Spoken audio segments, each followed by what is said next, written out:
Good morning student. Last time हमने discuss किया था quantum mechanical model of atom के बारे में। क्वांटम मैकेनिकल मॉडल क्या है हमारे एटम का, उसके बारे में हमने क्या किया था, डिस्कस किया था। आज हम बात करेंगे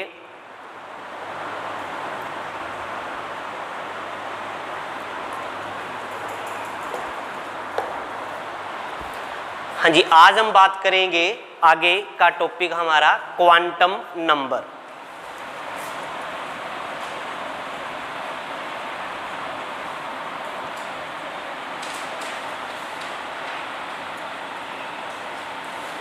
क्वांटम नंबर क्या होता है उनके बारे में डिस्कस करेंगे। तो क्वांटम नंबर बेसिकली हमारे पास क्या है, 4 नंबर का सेट होता है। क्वांटम नंबर बेसिकली क्या है, हमारे पास 4 नंबर का एक सेट है जो हमें कंप्लीट इंफॉर्मेशन देता है किस चीज़ के बारे में।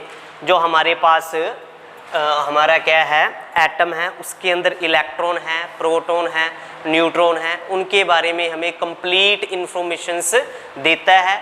उस 4 नंबर के सेट को क्या बोला जाता है, क्वांटम नंबर बोला जाता है।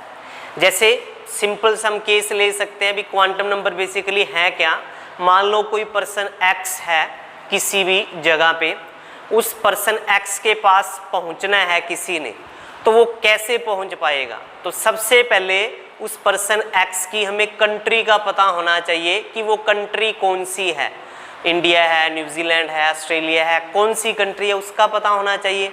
दूसरी बात, कंट्री में चले गए, फिर हमें उनकी सिटी का पता होना चाहिए, सिटी या स्टेट कहें कि उनकी सिटी या स्टेट कौन सी है।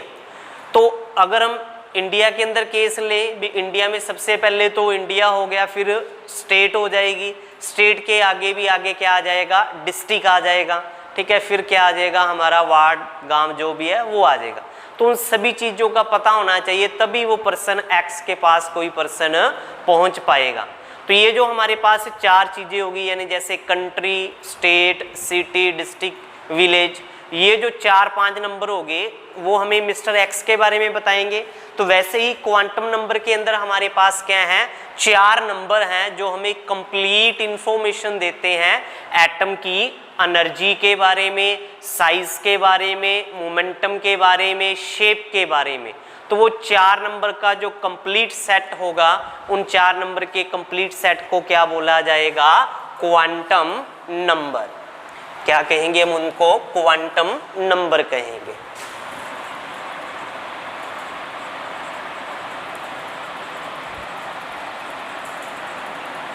तो क्वांटम नंबर बेसिकली हमारे पास क्या है,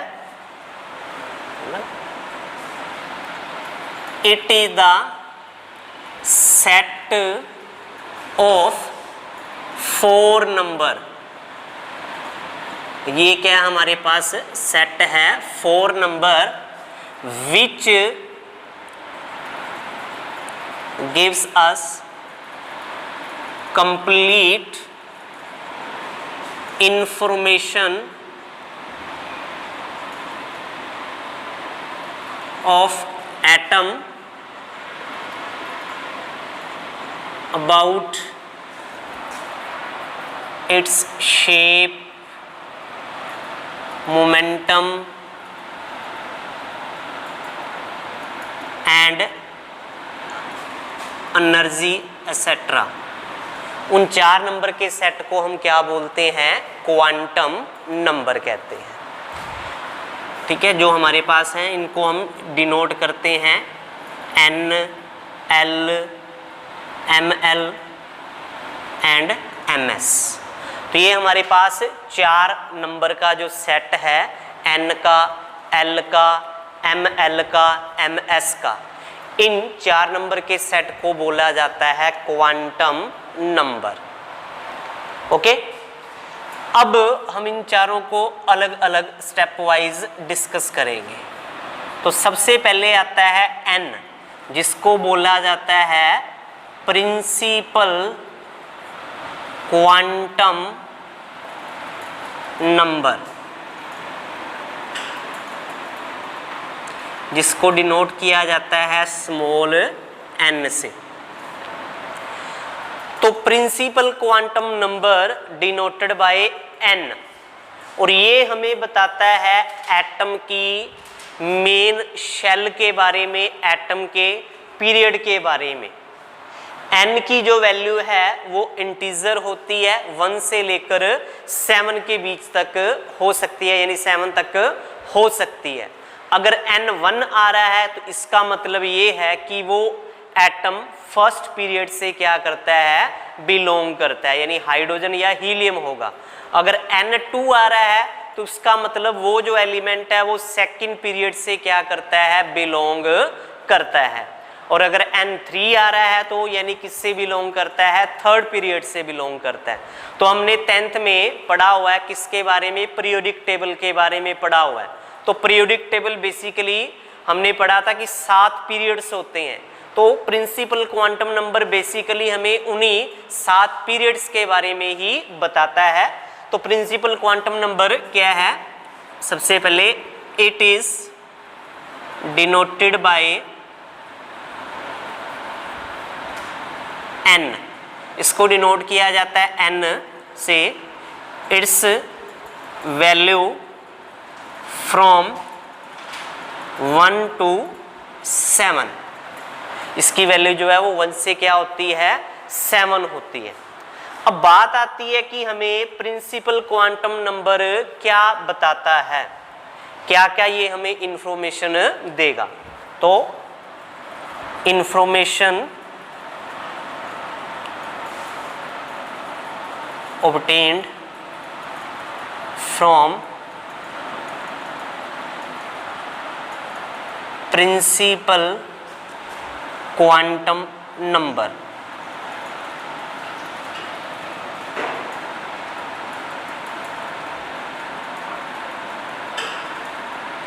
number 1, it tells about the, यहाँ पे शेप किया था ना, यहाँ पे साइज कर लेना, शेप नहीं साइज आएगा। It tells about the size of atom, ये हमें एटम का जो साइज है उसके बारे में बताएगा। कैसे, more the value of n larger is the size of atom and vice versa। क्या कह रहा है, जितनी ज़्यादा संख्या होगी n की, वैल्यू जितनी ज़्यादा होगी, साइज उतना बड़ा होगा एटम का, और जितनी कम वैल्यू है n की, साइज उतना छोटा होगा। क्योंकि हमने 10th में पढ़ा हुआ है, जैसे कि हम डाउन द ग्रुप जाते हैं तो साइज क्या होता जाता है, बढ़ता जाता है। क्यों, क्योंकि नंबर ऑफ शेल जो होते हैं डाउन द ग्रुप क्या होते जाते हैं, बढ़ते जाते हैं। नंबर ऑफ ग्रुप शेल्स बढ़ते जाएंगे तो जो न्यूक्लियस से डिस्टेंस है एटम की, न्यूक्लियस से इलेक्ट्रॉनों की, वो बढ़ती जाती है, जिससे हम कहते हैं कि साइज बढ़ता जाता है। और यहाँ पे भी हम वही बात कर रहे हैं कि n की वैल्यू जितनी ज़्यादा होगी, n यानी जितना ज़्यादा, यानी वो उतना नीचे पीरियड में क्या करेगा, बिलोंग करेगा। जितना नीचे पीरियड में बिलोंग करेगा साइज उसका उतना ज़्यादा होगा, और जितना कम यानी ऊपर होगा पहले पीरियड से दूसरे पीरियड से, तो वो अपने को पता टॉप पे है, 7 वाला वो सबसे लास्ट में है। तो डाउन द ग्रुप जा रहे हैं, साइज बढ़ता है, तो n की वैल्यू बढ़ेगी तो साइज भी बढ़ेगा। तो यानी n से हमें ये पता चल जाएगा कि एटम का साइज बड़ा है या छोटा है, जब दो एटम को हम आपस में क्या कर रहे हैं, कंपैरिजन कर रहे हैं तब। पहली बात होगी ये। दूसरी बात ये क्या बताएगा, it tells about the number of electrons present in any shell, किसी भी शेल के अंदर कितने इलेक्ट्रॉन प्रेजेंट होते हैं उनके बारे में ये हमें बताएगा। किस फॉर्मूले के द्वारा, 2n² फॉर्मूले से। ठीक है, किस फॉर्मूले से, 2n² वाले फॉर्मूले से। यहाँ पे n बेसिकली हमें क्या बताता है, n हमें बेसिकली बताता है प्रिंसिपल क्वांटम नंबर। अगर मान लो हमारे पास n1 है, क्या है हमारे पास n1 है, तो कितने इलेक्ट्रॉन आ जाएंगे हमारे पास 2। तो हमने 9th में पढ़ा हुआ है, 10th में पढ़ा हुआ है कि हमारे पास जो शेल होती हैं KLMN, तो हमें पता है जो K शेल है उसमें कितने इलेक्ट्रॉन आते हैं, 2 आते हैं, क्योंकि K के लिए n की वैल्यू कितनी होगी 1, L के लिए 2, M के लिए 3 और N के लिए 4 होगी। तो यहाँ पे 1 पुट करेंगे तो 2 आ जाएगा, L के लिए N 2 पुट करेंगे तो 2 का स्क्वायर 4, 4 इंटू 2 8। तो हमने पढ़ा हुआ है जो कि L शेल है उसमें कितने इलेक्ट्रॉन आते हैं 8। उसी तरह से जो M शेल है उसमें कितने आते हैं 18 आते हैं। तो N कितना हो जाएगा 3, 3 का स्क्वायर 9, 9 इंटू 2 18। उसी तरह से जो हमारे पास N शेल है, N शेल में क्या हो जाएगा, N की वैल्यू 4 हो जाएगी, तो यहाँ पे कितना आ जाएगा 32। तो अब इस फॉर्मूले से पता करते हैं कि किसी शेल में इलेक्ट्रॉन कितने आएंगे। तो ये दूसरी इंफॉर्मेशन है जो हमें प्रिंसिपल क्वांटम नंबर देता है, number of electron present in any shell, किस फॉर्मूले से, 2n² फॉर्मूले से। अब तीसरी हमें ये क्या इंफॉर्मेशन देता है, it gives information about the energy of electron.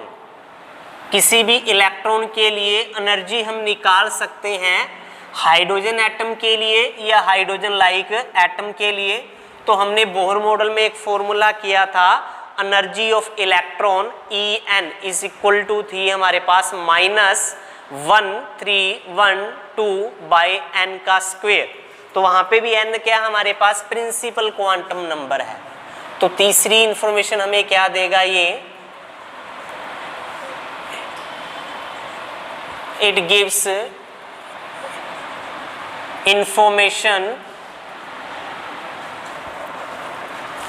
about the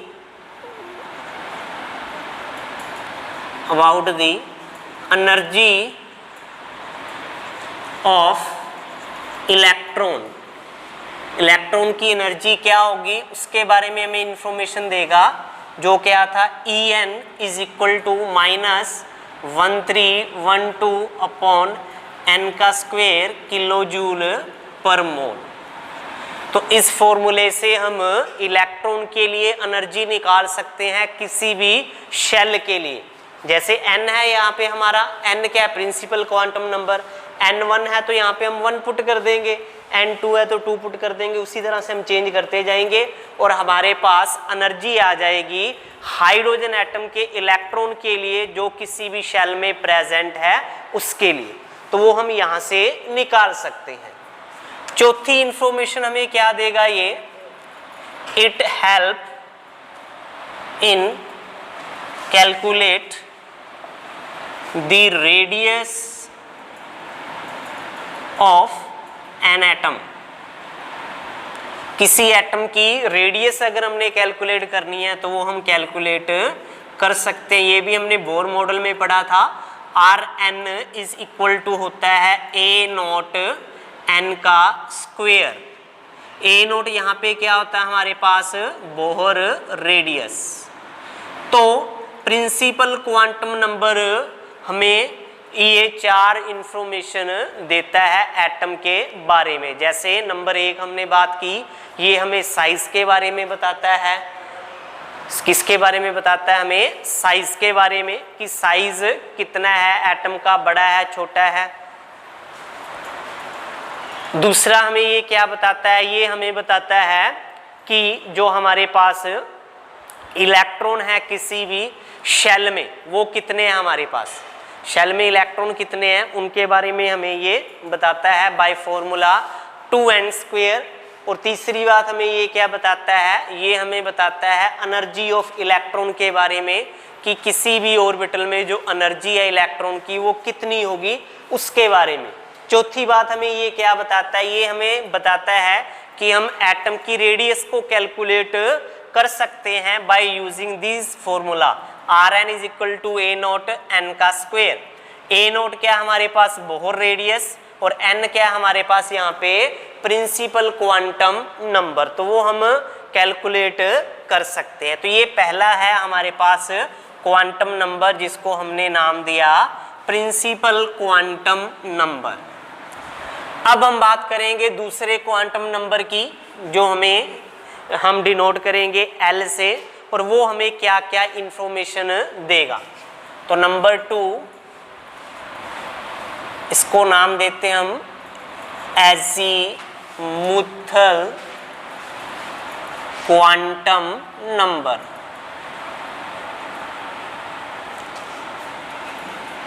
इसको डिनोट किया जाता है L से। ठीक है, किससे डिनोट किया जाता है? L से। N जो डिनोट करता था या हमें बताता था, वो मेन बताता था मेन शेल के बारे में कि शेल कौन सी होगी। जैसे N1 है तो क्या हो जाएगी? K शेल हो जाएगी। अगर N2 है तो L शेल हो जाएगी, और अगर N3 है तो M शेल हो जाएगी, और अगर N की वैल्यू 4 है तो वो क्या हो जाएगा? हमारे पास N शेल हो जाएगी। तो शेल के बारे में बताता था मेन, यानी अगर हम बात करें सीधी सीधी पीरियड्स के बारे में बताता था। पर ये वाला जो है ये हमें किसके बारे में बताएगा? Number of sub shell present in the shell.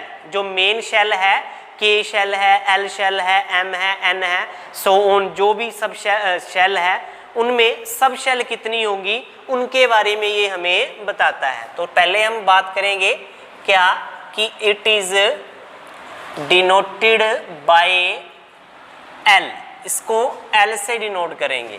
Number 2, it's value is from, या हम कह सकते हैं क्या होती है? N-1। L की वैल्यू अगर हमने निकालनी है तो वो कितनी होगी हमारे पास? N-1 होती है। और L की वैल्यू कभी भी N के इक्वल नहीं होगी और कभी भी N से ज़्यादा नहीं होगी। ठीक है, L की जो वैल्यू है वो हमेशा N से क्या होगी? कम होगी, या हम कहेंगे कि कभी भी वो क्या नहीं होती? इक्वल नहीं होती।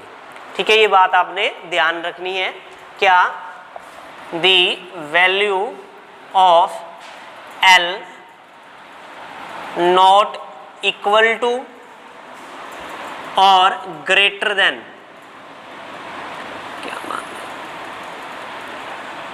Greater than N value. कभी भी क्या नहीं होगी? L की वैल्यू N से ज़्यादा भी नहीं होगी और कभी भी उसके इक्वल नहीं होगी। तो ये हमारे पास क्या है? Azimuthal quantum number. तो वैल्यू इसकी अगर हम बात करें, जैसे मान लो N हमारे पास क्या है? 2 है। अगर N कितना है? 2 है, तो L की वैल्यू क्या आ जाएगी हमारे पास? 0 और 1। तो आपने 0 भी इंक्लूड करनी है बीच में। It's value is N-1 including 0 also. 0 को आपने बीच में इंक्लूड करना है। ठीक है, तो ये हमारे पास N वैल्यू से हम L वैल्यू निकाल सकते हैं। अब बात उसी तरह से आ जाएगी, इंफॉर्मेशन क्या मिलेगी हमें? इंफॉर्मेशन टेकन या giving by, taken from azimuthal quantum number. Azimuthal जो क्वांटम नंबर है उनसे हमें क्या इंफॉर्मेशन मिलेगी? नंबर 1, ये हमें क्या बताता है? It tells about the types of sub shell present in main shell. जो हमारे पास मेन शेल है उसमें कितनी सब शेल होंगी या कौन कौन सी सब शेल होगी उसके बारे में हमें ये बताएगा। तो number 1, it tells about the number and types of subshell present in the main shell। जो मेन शेल है उनमें कितनी सब शेल होंगी या कौन कौन सी होगी उसके बारे में हमें कौन बताएगा? Azimuthal quantum number. जैसे हम सिंपल सा केस लेते हैं, मान लो लेट हमारे पास n कितना है 1 है, कितना है 1 है, तो l हमें पता है क्या होगा n-1 होगा, यानी n कितना 1, 1 - 1 0। 0 का मतलब है कि उसमें कौन सी ऑर्बिटल होगी या कौन सी सबशेल होगी, s सबशेल होगी।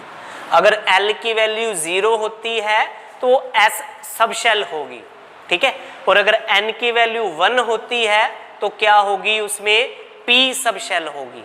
और अगर n की वैल्यू कितनी आ जाती है 2 आ जाती है तो क्या, सॉरी l की वैल्यू 2 आ जाती है तो कौन सी सबशेल हो जाएगी, d। और अगर n की वैल्यू l की वैल्यू कितनी आ जाती है हमारे पास 3 आ जाती है तो वो कौन सी सबशेल होगी, f सबशेल होगी। ये भी हम डिस्कस करते हैं। अब मान लो हमारे पास n कितना है 2 है, कितना है n 2 है, तो l क्या होगा n-1, तो यानी क्या क्या हो सकता है, 0 भी हो सकता है और 1 भी, क्योंकि हमने 0 बीच में क्या करनी है, इंक्लूड करनी है, ठीक है। तो l की वैल्यू 0 और 1, यहाँ पे देखो 0 ही आई थी, 0 आने का मतलब s होगी और a की वैल्यू है तो यानी a की सबशेल होगी, यही बात है। जब n की वैल्यू 2 होगी तो l के लिए क्या आ गई, 0 और 1, यानी 2 वैल्यू आ गई, यानी 2 सबशेल होंगी उसमें, एक तो s हो जाएगी और दूसरी कौन सी होगी हमारे पास, अगर l1 है तो कौन सी होगी, p सबशेल होगी। उसी तरह से अगर n3 हो तो l क्या क्या हो जाएगा, 0 1 2, तो कितनी वैल्यू आ गई, 3 वैल्यू आ गई, तो इसका मतलब इसमें 3 सबशेल होंगी।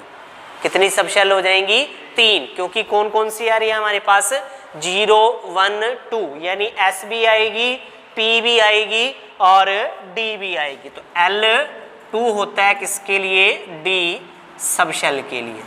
उसी तरह से अगर n कितना हो 4 तो l क्या आएगा, 0 1 2 3, तो 4 वैल्यू आ गई हमारे पास, तो इसका मतलब हमारे पास 4 सबशेल प्रेजेंट होंगी, किसके अंदर, उस एटम के अंदर या वो जो शेल है उसके अंदर।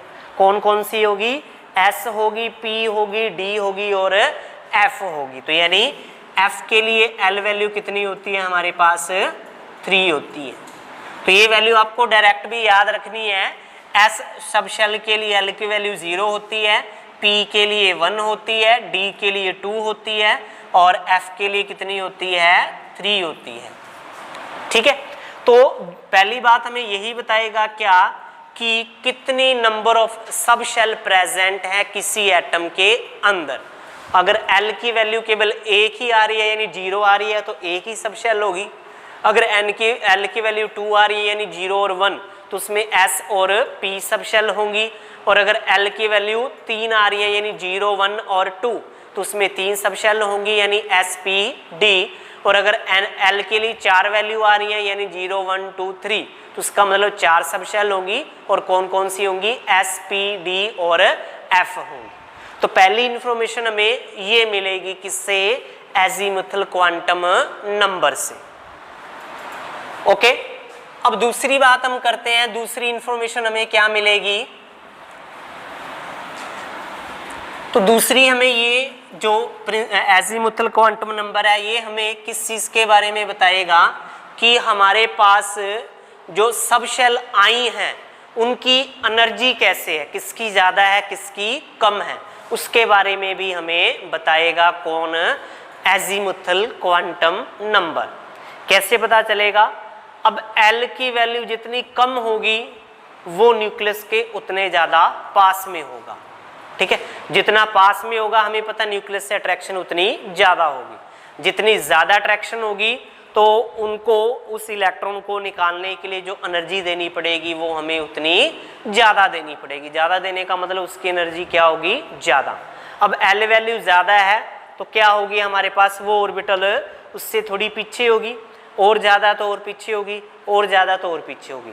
जितनी ज़्यादा दूर होती जाएगी न्यूक्लियस और इलेक्ट्रॉन की अट्रैक्शन उतनी कम होती जाएगी, जितनी कम होती जाएगी एनर्जी भी उतनी कम होती जाएगी। तो दूसरा हमें ये पता चलेगा क्या, इट टेल्स अबाउट या give information about the relative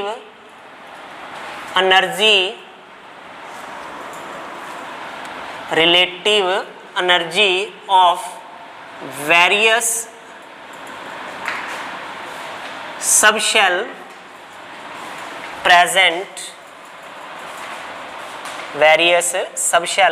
present in main shell।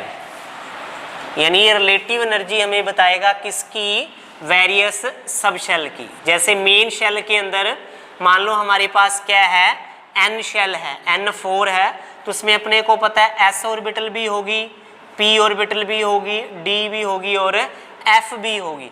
तो इनमें हमने बताना भी एनर्जी हमारे पास किसकी ज़्यादा होगी। तो सबसे पास में न्यूक्लियस में s ऑर्बिटल होती है, फिर p होती है, फिर d और सबसे लास्ट में f। तो इसका मतलब s वाले की एनर्जी सबसे ज़्यादा होगी, p वाले की उससे कम, d वाले की उससे कम और f वाले की उससे कम, सेम शेल के अंदर। ठीक है, शेल हमने चेंज नहीं करनी, कहीं हम कहीं भी एक तो हम 4f की बात कर रहे हैं और एक 5f की बात कर रहे हैं या 5s की बात कर रहे हैं, वो अलग हो जाएगा। मेन शेल के अंदर जैसे ये हमने बात कर ली भी n4 है, इनमें अगर हम बात करें तो सबसे जो ज़्यादा एनर्जी है s की, फिर p की, फिर d की और फिर f की होगी। तो दूसरी इंफॉर्मेशन हमें ये देगा कौन, एजीमुथल क्वांटम नंबर। तीसरी इंफॉर्मेशन हमें मिलती है एजीमुथल क्वांटम नंबर से, क्या, angular momentum of the electron. अब एंगुलर मोमेंटम क्या होता है, जैसे कोई ऑब्जेक्ट है, जब कोई ऑब्जेक्ट लीनियर डिस्टेंस ट्रेवल करता है, उसका कुछ मास है और वो किसी वेलोसिटी या स्पीड से मूव कर रहा है, तो उनका मास और उसकी जो वेलोसिटी होगी उसके प्रोडक्ट को हम क्या बोलते हैं, लीनियर मोमेंटम। क्योंकि वो किस में जा रहा है, एक लाइन में जा रहा है, उस वाले मूवमेंट को क्या बोलते हैं, लीनियर मोमेंटम। पर जब कोई बॉडी एक सर्कल में मूव करती है, किस में मूव करती है, एक सर्कल में मूव करती है, तो जब सर्कल के अंदर मूव की जाती है कोई बॉडी, तो उसकी वेलोसिटी को बोला जाता है एंगुलर वेलोसिटी। क्या बोलते हैं उसको, एंगुलर वेलोसिटी बोलते हैं। और उसके बाद जो उसका मास होता है, वहाँ पे मास का वर्ड चेंज होकर मास ऑफ इनर्शिया हो जाता है। ठीक है, एंगुलर वेलोसिटी की जगह एंगुलर वेलोसिटी हो जाती है और मास की जगह क्या हो जाता है, मास ऑफ इनर्शिया। तो मास ऑफ इनर्शिया और एंगुलर वेलोसिटी का जो प्रोडक्ट होता है उसको क्या बोला जाता है, एंगुलर मोमेंटम। तो किसी भी इलेक्ट्रॉन का, क्योंकि हमें पता है शेल सर्कुलर पाथ में है, तो इलेक्ट्रॉन मूव कर रहे हैं उसमें, तो यानी इलेक्ट्रॉन का जो मोशन हो जाएगा वो सर्कुलर मोशन हो जाएगा। अब उनकी जो वेलोसिटी है वो कौन सी वेलोसिटी हो जाएगी, एंगुलर वेलोसिटी हो जाएगी। और जो उनका मास है वो क्या हो जाएगा, मास ऑफ इनर्शिया। तो अब उनका जो प्रोडक्ट होगा उस प्रोडक्ट को हम क्या बोलते हैं, क्या हो जाएगा वो हमारे पास एंगुलर मोमेंटम। तो तीसरी हमें ये क्या बताएगा, it tells about the angular momentum of an electron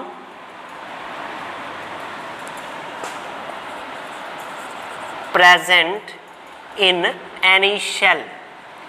किसी भी शेल में कोई इलेक्ट्रॉन प्रेजेंट है और प्रेजेंट होने पे उसका एंगुलर मोमेंटम कितना होगा, उसके बारे में हमें कौन बताएगा, एजीमुथल क्वांटम नंबर बताएगा एक फॉर्मूले के द्वारा।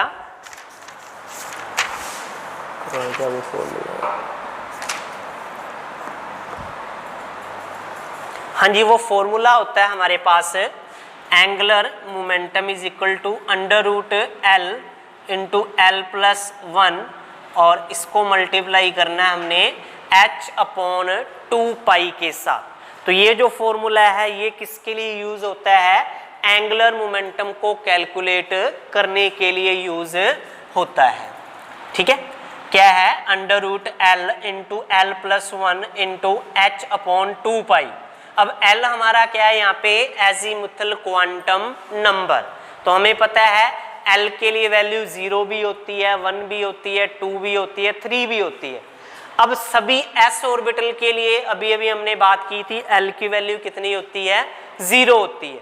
तो यानी सभी एस ऑर्बिटल के लिए जो एंगुलर मोमेंटम है उसकी वैल्यू क्या होगी, 0 होगी, क्योंकि एल जब 0 पुट कर देंगे तो ये सारी टर्म क्या हो जाएगी, 0 हो जाएगी। पर पी ऑर्बिटल के लिए एल 1 हो जाएगा, तो 1 पुट कर देंगे, 1 + 1 2, 2 × 1 2, यानी कितना आ जाएगा हमारे पास √2 h/2π। तो सभी पी ऑर्बिटल के लिए जो वैल्यू है वो क्या रहेगी, यही रहेगी। उसी तरह से डी के लिए भी क्या रहेगी, यही रहेगी, और एफ के लिए एल की वैल्यू जो है उसी हिसाब से उनकी वैल्यू वो रहेगी। तो इस तरह से हमें 3 इंफॉर्मेशन मिल जाती हैं, किसके द्वारा, एजीमुथल क्वांटम नंबर के द्वारा। पहली क्या हमें मिलती है, ये हमें बताता है कि कितनी सबशेल प्रेजेंट होंगी। नंबर 2 हमें ये क्या बताता है कि उनकी रिलेटिव एनर्जी क्या होगी। और नंबर 3 हमें ये क्या बताता है, किसके बारे में, angular momentum of electron present in various subshell या शेल के अंदर।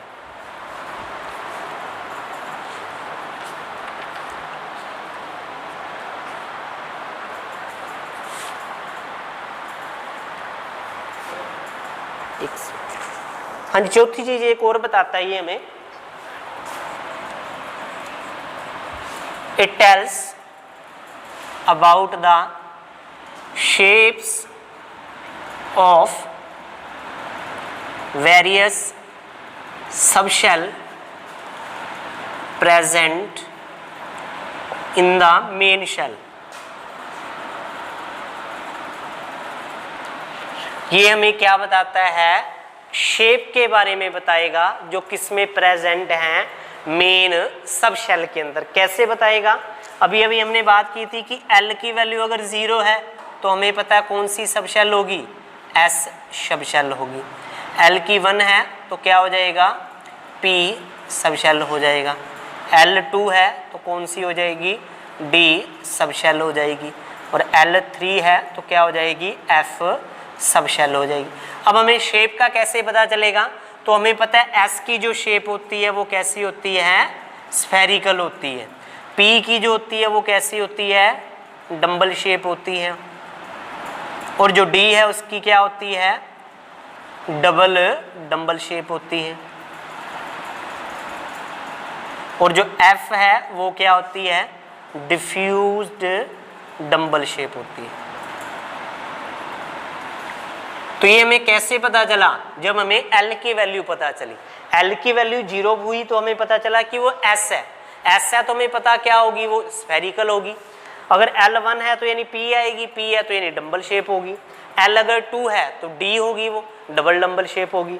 और अगर L3 है तो वो क्या होगी, F, और F है तो यानी वो डिफ्यूज्ड डंबल शेप है। तो 4 में से आज हमारे पास 2 ही हो पाए हैं, ठीक है। 2 हम कल नेक्स्ट करेंगे और इसकी कुछ प्रॉब्लम डिस्कस करेंगे।